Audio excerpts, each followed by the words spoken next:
masih menyaksikan segmen khusus Road to CNBC Awards 2024 Best Energy Companies yang mengangkat tema swasembada energi demi ketahanan nasional. Bersama saya, Sinta Zahra, kita akan melanjutkan kembali dialog bersama dengan Direktur Utama PT Ruku Raharja Tbk, Johar Maulidi, Direktur Operasional PT Kencana Energi Lestari Tbk, Karel Sampai Pajung, dan juga Direktur Utama PT RMK Energi Tbk, Vincent Saputra. Pak Karel, Pak Johar, dan juga Pak Vincent, kita lanjutkan kembali dialognya. Saya ingin ke Pak Johar terlebih dahulu. Pak Johar, kalau kita lihat nih Pak, ini kan dari bisnis migas saat ini banyak temuan di hulu yang cenderung ke arah gas. Nah, gas sendiri menjadi andalan pemerintah untuk mencapai ketahanan energi, terutama untuk bisa mengurangi impor ya Pak ya. Nah, bagaimana Ruku Raharja memandang temuan-temuan ini? Mungkin juga kalau dilihat dari bisnisnya Pak, dari perusahaan di sektor hulu ini sebetulnya seperti apa Pak Johar? Silakan. Baik, untuk kami memang bisa dikatakan dalam 5 tahun ke depan ini akan banyak berinvestasi, hampir 70-80% dari capex kita akan ke arah gas. Dalam hal ini adalah infrastruktur daripada gas. Potensi gas di Indonesia sangat besar, tapi masih belum optimal. Nah, seperti saya sampaikan tadi, ada mismatch antara supply dan demand. Dan kami akan berinvestasi untuk menjembatani hal tersebut. Jadi kami akan masuk dari hulu ke hilir dalam hal gas ini. Dalam artian adalah kami akan membuat liquefaction daripada gas untuk berubah jadi LNG. Dan tentu konsekuensinya kami harus membuat infrastruktur dari LNG tersebut. Dari proses transportasinya juga receiving terminal. Kami akan membangun ada kurang lebih 2 liquefaction plant di Kalimantan dan di Papua, dan ada 1 terminal yang akan kami bangun di Jawa Barat ya. Nah, tentu mengenai transportasi tersebut, tentu kami bukan bidang kami dalam hal ini perkapalan. Tentu kami akan mencari mitra yang bisa bekerja sama dengan kami untuk bisa mengangkut. Dan kebetulan kami mempunyai mitra dari Jepang yang memang sudah berpengalaman dalam hal ini. Nah, kami cukup serius untuk membicarakan ini, dan ke depan adalah transisi energi ini akan menjadi poin utama dari Ruku Raharja. Artinya potensi gas di tanah air sendiri ke depannya ini sangat menarik Pak Johar. Ya, karena ke depan mungkin dalam satu keniscayaan bahwa kita akan pergi ke renewable itu satu pasti. Tapi untuk pindah ke renewable tentu tidak bisa serta-merta karena pada beberapa negara belum siap.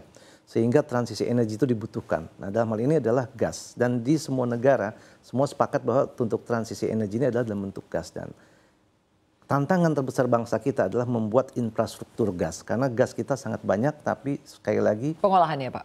Bukan, jadi supply dan demand-nya mismatch. Karena supply-nya banyak di daerah yang tidak ada demand, di Indonesia bagian timur.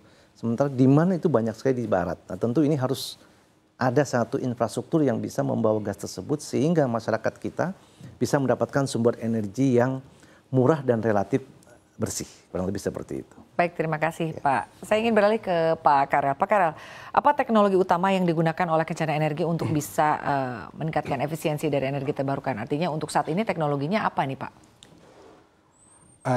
Kami dalam pengembangan pembangkit energi terbarukan senantiasa mengikuti perkembangan teknologi terbaru, baik dalam bidang pekerjaan sipil maupun dalam bidang permesinan elektromekanikal. Dalam bidang pekerjaan sipil kami sekarang lebih banyak menggunakan sistem terowongan. Jadi saluran airnya dibawa mirip MRT, dibawa terowongan, jadi tidak banyak menggali tanah di atas permukaan. Itu selain lebih efisien juga akan lebih handal dalam pengoperasiannya, tidak banyak mengganggu masyarakat sekitar. Juga tentunya semua akan memanfaatkan perkembangan teknologi IT sekarang yang makin besar. Semua bisa dikontrol dari komputer laptop setempat maupun kami dari kantor pusat selalu bisa monitor operasional pembangkit-pembangkit yang ada di daerah-daerah. Saya kira itu ya. Baik, Pak Vincent. Dalam konteks transisi energi, bagaimana perusahaan memposisikan diri apa untuk bisa mendukung bauran energi yang tentunya lebih ramah lingkungan ke depannya ini seperti apa? Oke. Saya salah satu orang yang percaya bahwa kita suatu saat akan mencari balance antara renewable dan energi fosil. Untuk sampai ke sana tentu akan banyak hal-hal yang perlu dilakukan, akan banyak investasi yang perlu dilakukan, terutama untuk mencapai mix energi bersih yang lebih banyak dengan fosil. Itu saat transisi itu pasti diperlukan energi yang cukup besar. Nah, kita berusaha untuk mengisi space di situ. Dan saat nanti dan kita juga tetap melihat kesempatan untuk berinvestasi di energi terbarukan. Tapi yang kita pastikan adalah bagaimana sekarang ini aset apapun yang kita punya itu bisa kita maksimalkan untuk kita bertransisi ke arah sana. Baik, terima kasih Pak Vincent. Pak Johar, dengan tantangan global dan juga nasional ya Pak, dalam hal energi atau membicarakan soal energi, apalagi ada target-target yang ingin dicapai ya oleh pemerintah saat ini. Bagaimana perusahaan melihat peran gas ini sebagai jembatan untuk bisa menggunakan energi yang lebih terbarukan? Kalau tadi Anda menyampaikan bahwa sebetulnya potensi gas di tanah air ini sangat-sangat luar biasa ya. Tapi kita kembali lagi tadi membahas mengenai infrastruktur ya Pak, lalu juga mungkin bagaimana pengirimannya begitu ya Pak dari daerah yang kekurangan dan juga yang suplainya lebih tinggi ini seperti apa Pak Anda melihat? Jadi kalau menurut saya bahwa kita sebagai mitra pemerintah dalam sektor swasta tentu harus bisa membantu mendistribusikan energi-energi gas dalam hal ini di tempat-tempat yang tidak terjangkau untuk masuk ke daerah-daerah yang dimana bisa dipakai oleh konsumen. Jadi ibaratnya ini kami harus bisa membuat mengkonversi gas tersebut dari tempat yang jauh dari pasar untuk masuk ke daerah ada pasar. Dan setelah sampai di pasar kami harus membuat saluran distribusinya. Dan hal ini mungkin seperti pipa itu seperti jalan tol ya mungkin ya. Sehingga bisa dinikmati oleh masyarakat. Dan ke depan mungkin seperti kita pahami masyarakat kita saat ini adalah banyak memakai LPG ya. Sementara LPG itu impornya luar biasa. Sangat-sangat besar dan itu sangat menekan defisit daripada neraca perdagangan, neraca APBN negara kita. Tentu dengan menggunakan gas sendiri dari tanah air kita sendiri dan mendistribusikan kepada masyarakat sendiri akan bisa menghemat jauh sekali dan mungkin hemat tersebut bisa dipakai oleh pemerintah untuk membangun infrastruktur lain yang bisa mempercepat pertumbuhan ekonomi Indonesia. Kurang lebih seperti itu. Baik Pak Johar. Pak Karel, bagaimana strategi dari Kencana Energi sendiri Pak untuk bisa mendukung keterjangkauan energi bagi masyarakat seiring dengan pengembangan energi terbarukan saat ini? Visi kita semua untuk agar energi bisa terjangkau oleh seluruh lapisan masyarakat. Jadi kami programnya memang meningkatkan efisiensi baik dari saat pembangunan maupun pendanaan maupun waktu dalam pengadaan suplai energi terbarukan ini.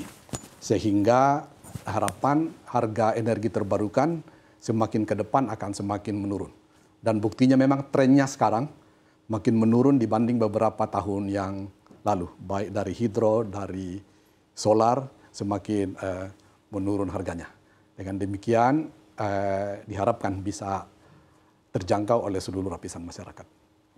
Baik Pak Vincent, dari RMK sendiri, apakah RMK Energi sendiri memiliki inisiatif untuk bisa mendukung pengembangan energi baru terbarukan dalam rantai pasoknya Pak Vincent? Seperti apa rencana-rencana perusahaan ke depannya terkait dengan rantai pasok ini? Ya, untuk saat ini kami ada mulai mengkonversi beberapa source of energy kami yang tadinya pakai solar, kami mulai ganti ke surya, pakai dari minyak mengganti menjadi tenaga solar.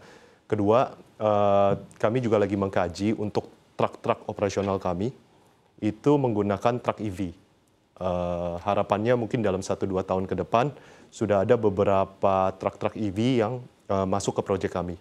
Yang terakhir di sisi pertambangan sendiri, sekarang ini sudah mulai banyak truk-truk hybrid, alat ekskavator hybrid, alat berat hybrid. Nah itu kami lagi mengkaji apakah secara performance dan juga secara efisiensi cocok untuk di site-site kami. Baik, jadi menggunakan energi-energi yang lebih ramah lingkungan, begitu ya Pak Vincent. Saya ingin kembali ke Pak Johar. Pak Johar, Indonesia kan juga mendorong transisi energi dan Rukun Raharja sedang menjajaki bisnis di sektor EBT ya Pak Johar.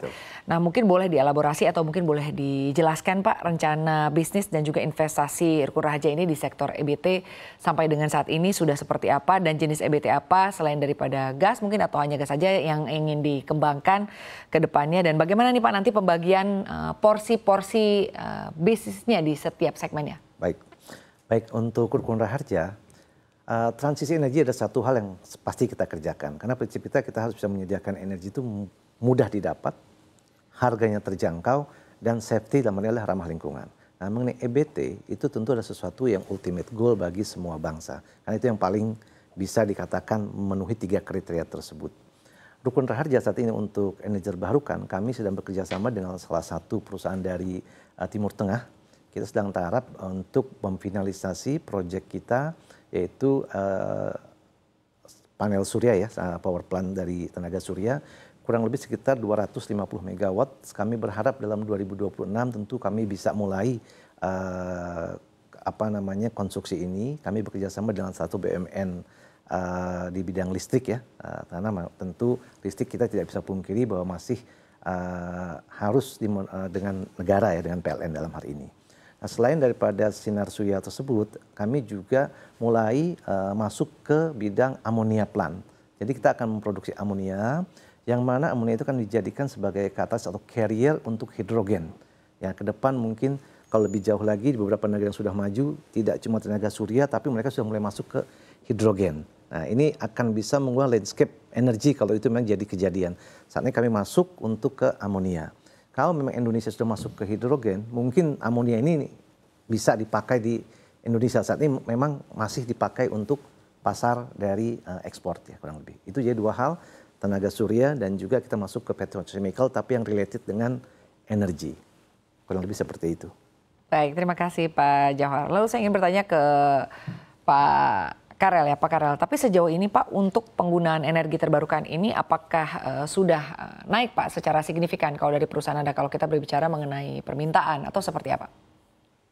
Kalau trennya sih makin besar yang bisa disuplaikan sebagaimana Pak tadi untuk semuanya lewat PLN.